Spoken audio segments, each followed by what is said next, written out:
Back again with my main man. We've got his member guest right around the corner. You can hear him every week, 2 to 4, Sirius XM Channel 92, Action Network, writing about gambling. Sobel, my Bryson DeChambeau $75, just I might as well have just lit it on fire because that was not pretty. It's funny. All right, I got some stats for you here because I'm actually doing a piece right now. You mentioned member guest next week, so I'm doing all my Masters preview stuff this week, trying to get ahead of it. Where is this stat? I've got it right here. So none of the 18 players from LIV who will compete in the Masters in 2 weeks have top 10s in both of the first 2 LIV events. Only 5 of them have one top 10 so far in either of the 2 LIV events to start the year. So essentially what I'm getting at is Bryson is not alone.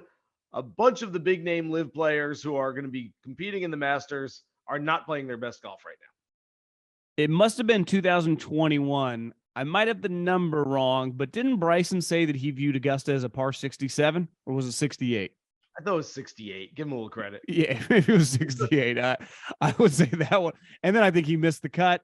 In all seriousness, this guy was legitimately, even when he started hitting it, was one of the best players on tour. And now, there's no way to look at him. I understand that they're playing different courses. He's kind of a joke. He's 45th out of 48 guys.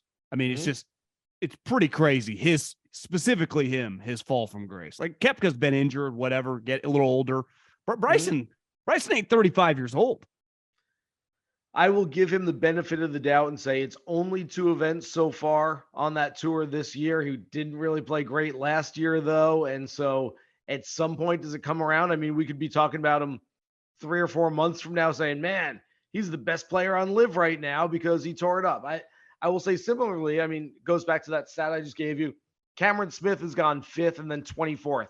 Dustin Johnson does not have a top 12 finish on LIV so far this year. So it's easy to single out a guy like Bryson. Patrick Reed doesn't have a top 10. He was terrible. Yeah. There are a lot of big name players who are playing over there, and you go, that guy should clean up because he's a really good player. And most of the guys over there are either a little bit older, a little bit injured, a little bit just have lost their game, never really had much game, whatever the case might be.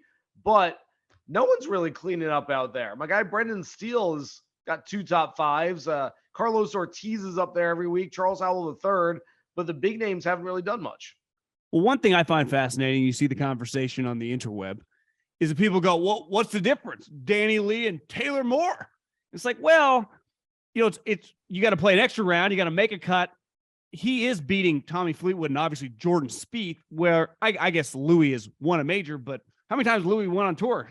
Google it. Not many times. So he's a very productive player.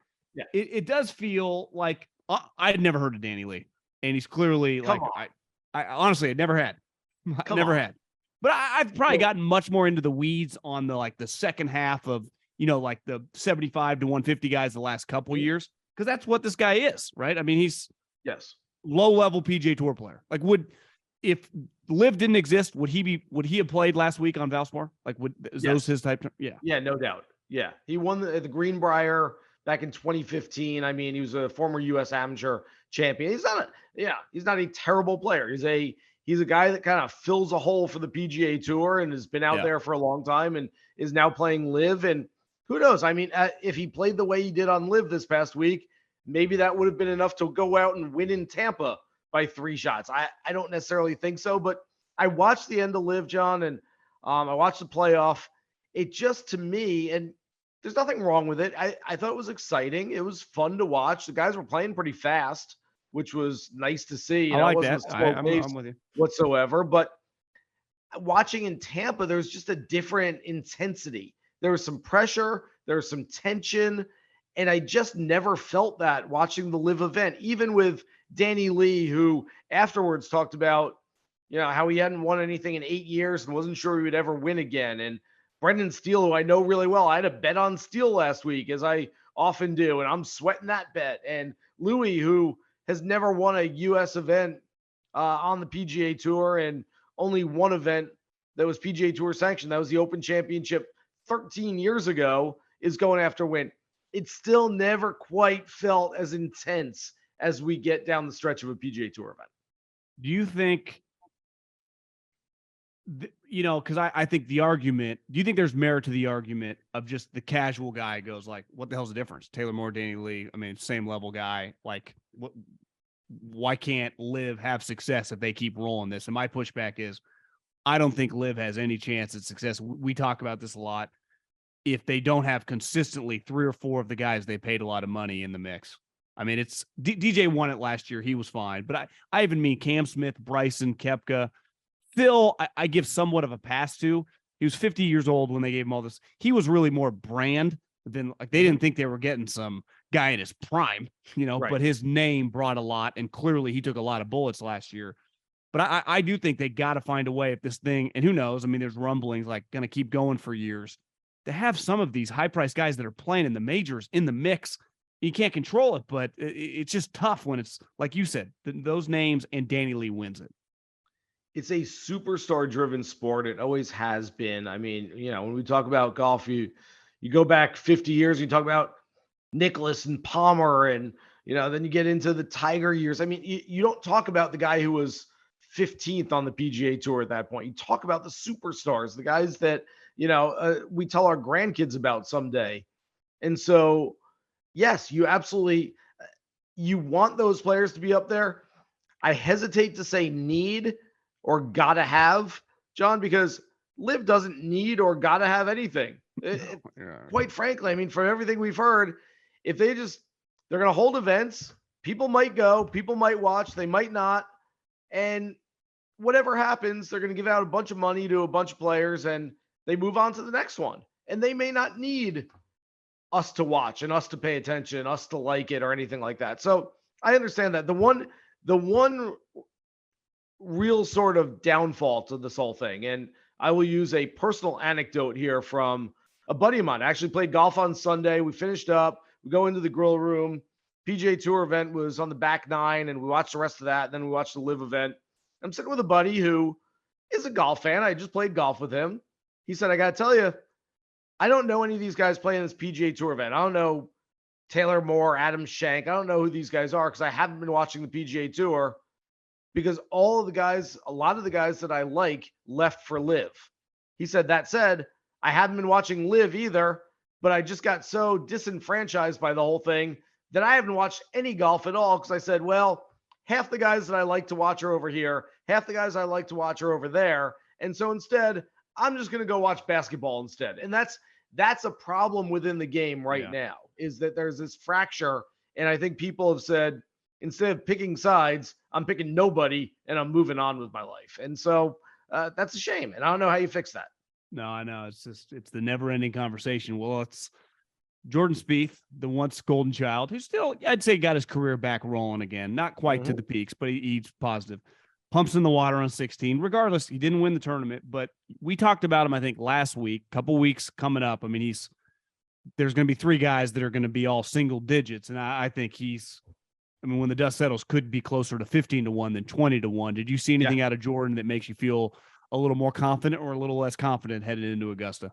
Yeah, no, I'm very confident in Jordan. He will be there at Augusta. I don't think that, it's some sort of slam dunk. I don't know if he'll be on top of my list when I rank the entire field and I give my favorite outright in 2 weeks, but he's going to be very, very close to it. I've sort of narrowed it down to a top 4 or 5 right now, and he is amongst that top 4 or 5. I love the fact that he's got this high ceiling right now. And usually when we talk ceilings and floors, we talk ceilings and floors over a long-term period of time. It might be ceiling and floor for a career, ceiling and floor for this season, ceiling and floor over the next month. For Jordan, it's like he's got a pretty high ceiling and pretty low floor for the next 3 shots that he's about to hit. I mean, it is like this shot might go in or it might go in the middle of a pond, and I have absolutely no idea which has a better chance of happening. That said, I look at him, and I might have used this analogy with you last week, but I look at him right now as a race car driver who's essentially saying, let's get this baby going as fast as we possibly can. And if we crash and burn, so be it. But I want to see how fast we can get this going. And so I do think that he's stepping on the gas pedal, to use that phrase a little bit more now. I think he's playing aggressively, seeing what his best can do, and he can always dial it back and play a little more conservatively, which I do expect when we get to Augusta National in a couple of weeks. But he knows that his best right now is as good as anybody's. It's just that the best is often followed by something pretty bad, and he's got to eliminate those mistakes. But I don't think there's any reason we shouldn't have him near the top of our list going to the Masters in a couple of weeks. Yeah, I think it's fair that he probably is on his own tier, right? Like if the top three guys are all together somewhere between 6 to 8 to 1, he to me would be the guy. If you're going to have exposure on the next group of whatever 5 to 8 guys, feels like the leader in the clubhouse of that group, right? Yeah, I mean, I can tell you right now that my top 4 is some sort of combination of Scottie Scheffler, surprise, surprise, Jordan Spieth, we just talked about, Patrick Cantlay, who's been sort of sneaky under the radar, really good recently, and Tony Finau, who I know we haven't seen or heard much from Tony Finau because he hasn't been on a lot of leaderboards. He hasn't been there on a Sunday afternoon. But if you look at Tony Finau's ball striking, not just this year, but going back 8, 9, 10 months, he's been fantastic. There's not a week where he misses, quite honestly. And so he might not win every week, but he has been consistently very, very good. And I think that translates into something good coming at Augusta National for him. So it's a drawer's course, right? So my guy Tommy Fleetwood, who I had a little exposure to last week, he's trending. You know, he's not going to win. You got a little hovling to him, but when he's playing well, I might hammer him for a top 10 at Augusta. Yeah, that's about as far as I'd go. Very strange exchange at the Players Championship. This was after, I think, Friday's second round. Tommy was in the mix, and one of the reporters asked him, "Hey, there's a lot of money out there this week. Are you thinking about the money? Would you be satisfied with the top 5 finish, or are you just in it for the win and not worried about the money this week, you know, because it is a record purse?" And I thought Tommy was going to yell at the guy and throw something at him and go, "Money, man, I've made millions of dollars. I don't care about the money. I've never won in the US. This is a big chance for me. I care about the win."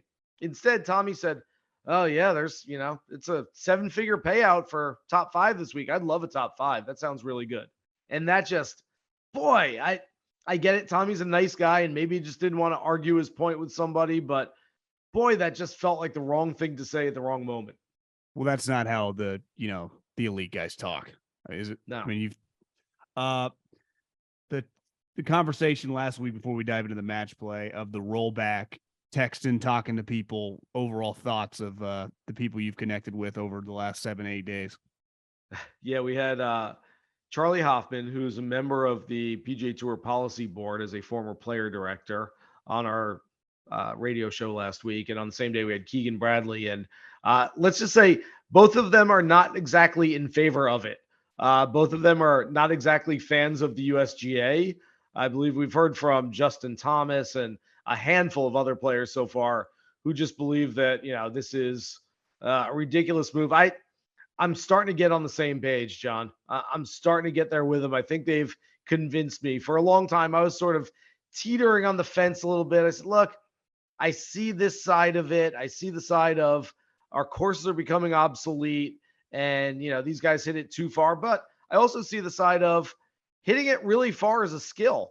Do we tell a baseball player, hey, you can't hit a 480-foot home run because that's too far, and so you've got to only hit home runs that go just barely over the fence? No, like, hitting it far is a skill. These guys have worked on that skill. Why are we trying to take it back? I feel like at this point, we're causing more problems than we're solving. You know, okay, so what? We can roll back the ball, and number 13 at Augusta National doesn't play too short as a par 5 anymore. Okay, that's great, but what's the price of that? The price of that is all the manufacturers are making new golf balls. All the players have to figure out how to play with a new golf ball just so we can hit it 10 yards shorter on the 13th hole at Augusta, just so, you know, nobody shoots 63. Instead, they shoot 65 at St. Andrews. I just, like, what are we doing? Why are we doing all of this? Again, just seems like we're causing more problems than we're solving. Totally agree. Did I read correctly that the match play will no longer be in Austin, or that moving forward in the new schedule, the match play is no mas? Gone. This is the last year. Been on the schedule for a quarter century now. I pulled out my pullover. I'm not wearing it right now. I had a pullover that I pulled out of the closet from La Costa back when it back in like 04, 05. Then went to Tucson for a while. It's been in a bunch of different places, but now this is the last year on the schedule. It's ironic, John, because you talk to fans, and I've heard this from fans. I think fans are sort of don't exactly know what they want and need to be a little careful what they wish for. But I've heard fans over the years say, I wish the PGA Championship was match play. I wish the FedEx Cup was determined by match play. And my answer to that is always, you say that, and then you get two guys that you don't want to watch on a Sunday afternoon, and you turn your TV off, and it's not good for you. It's not good for the game. It's certainly not good for the rights holders or the sponsors or the PGA Tour itself. So I've never been in favor of that. That said, the irony comes in the fact that if you asked most fans, would you like to see more match play or less match play? I think almost all of them would say more match play. I love match play. And now we're going from 1 to 0 on the annual PGA Tour schedule. I do think when everything shakes out with the fall portion of the schedule, which we right now have absolutely no idea what's going on with it, but once we do, there's going to be some sort of match play format event, whether it might be like the US Amateur where everyone plays 36 holes, then we seed players based on their stroke play scores and play match play from there. But I think we're going to have something. But right now, after this week, Ryder Cup, President's Cup, at the highest level, that's it. If you polled 1 through 64, whatever, this week, yay or nay, continue match play, what do you think the players would say? That's a great question. I think they'd probably say yay. I think for one time, look, we have all these different events out there on the PGA Tour. You know, Phoenix, we talked about a month ago where, hey, do you like Phoenix? Yeah, 1 week a year. I love Phoenix. I don't want it every single week, but I love it. And I think you'd get the same reaction if you ask them about match play. Hey, what do you think of the match play? 1 week a year, I think it's really cool. Love a different format. Do you want to play match play 6 times a year? No, absolutely not. I'd rather play stroke play events, but yeah, 1 time a year is better than 0. And so I think the majority of them would say, I like playing it. I like the head-to-head component of it. And I think most of them would want to stay. I would like to see something that goes back to the old Wednesday knockout round where, you know, you might fly in from halfway around the world and by 11:30 a.m. on Wednesday, you're flying back home. But the players didn't like that. They wanted to be guaranteed at least 3 matches so they could stick around for the week. And so I understand that a little bit from their perspective. But yeah, my guess is most of them would say that they'd rather have it than not. But I think you write, and I agree that the way they've done it now, the pool play, kind of like the World Cup, it is Wednesday through Friday is very entertaining because you're guaranteed to watch all these guys play each other. You know, what they've done is Wednesday used to be the best Wednesday in golf. I mean, still there aren't a whole Tiger lot of Phil could get knocked out. You know, yes, but Wednesday was great. You'd have 32 matches, and you know half the guys in the field are going home, and then you keep moving on. Now Wednesday is good. Tomorrow it'll be good. You know, there are a bunch of good matches. Friday now is the best day because Friday's when you're knocking out players and you might go to playoffs and, you know, things like that are going to happen. But you get into the weekend, it's essentially the inverted pyramid of golf tournaments, which is you get into the weekend and look, I love golf. You love golf. Watching 2 guys play golf on TV for 4 hours, it's just not a fun experience. You know, I would be willing to bet that 95% of the people who care about it and want to watch it are still flipping over to whatever NCAA tournament game is going to be on at the same time. And they're watching something else in between in the 8 minutes in between they're hitting their shots because it's taxing to watch 2 people play golf. You're like, I don't want to watch me take that much time to play golf, let alone watch somebody else. You know, if you're listening to this, some of these guys have already teed off on Wednesday, but you know, you can bet matchups, and definitely when it gets down to the 16, give me a couple names that you like this week, especially if they break through their group. Yeah, so I think it's 2 different things. Some of the guys that I like to get through their groups aren't necessarily the guys I like to be there at the end because, quite frankly, we've seen it over the years where a guy plays really well for Wednesday, Thursday, Friday, might be leading it if it was a stroke play event through 3 rounds, but all of a sudden runs out of gas and can't keep it going on the weekend. A couple of guys I love to get out of their groups at plus money too, which is nice little value to beat just 3 other guys. Tony Finau, Victor Hovland, Max Homa. Really like those guys. And yes, they're favorites, but you can get them at plus 160, plus 170, which all those guys, I think that's a pretty nice number for each of them. My final four, I've got guys that are a little bit off the board. It's not your Scottie Schefflers and your Jon Rahms, and maybe I'm going a little too deep here, but I've got on one side of the bracket, Sam Burns and Jason Day. On the other side, a couple of super softs and Sahith Theegala and Cameron Young. And I've got Cameron Young with a new caddy on the bag, Paul Tesori, one of the best caddies in the business. He'd been on the bag of Webb Simpson for the last 12 years, but I've got Cameron Young over Jason Day in the final. What, the advantage Scottie talked about last year. I mean, he played this course a lot at the University of Texas. Yeah. So it does feel like if Scottie Scheffler's just in the final four in the final, it's going to be one of the crazier year stretches we've seen in a long time from a player, because it shouldn't be this easy, right? So what we've seen in limited sample size from Scottie so far is that when he comes back to a place where he's won, he usually does pretty well. So Yeah. Phoenix won his first title last year, came back this year, successfully defended. Bay Hill won his second title last year, came back this year, finished in fourth place.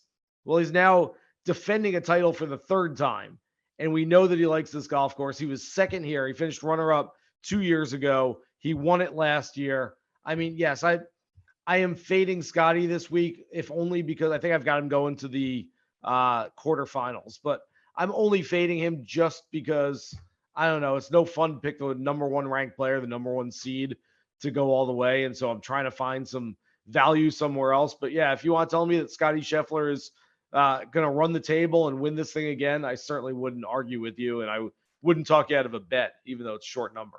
On Cam Young's new caddy, Webb's guy for a long time, is it fair to say that that's a caddy firing the player? No, it was a player pushing his caddy somewhere else. A Wake So Forest you guy. you believe the Webb statement of the way it worked? Obviously, they're pretty high level character guys. I've probably spent more time just sort of speaking about the player caddy relationship and just the dynamic between the two with Webb and Paul than maybe anybody else over the last handful of years. And they're both terrific people. I believe everything they say. When Webb says, "Hey, look, I told Paul, you got to go do this. You're going to make a whole lot more money. I want to play less out here. I'm not going to all of a sudden start playing more and be top five." Doesn't Webb have like again. 10 kids? Only 6, I think. Yeah. He's got one more on the way. Yeah.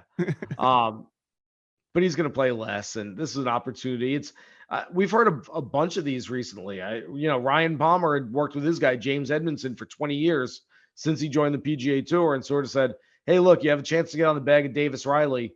You should probably do it. He's going to make a lot more money than I am." And he's right about that. And so, some of it comes down to I'm being a good friend. I've spent a lot of time with this guy. He's not going to make that much money with me moving forward. He has a chance to do really well for himself. Let me push him in that direction.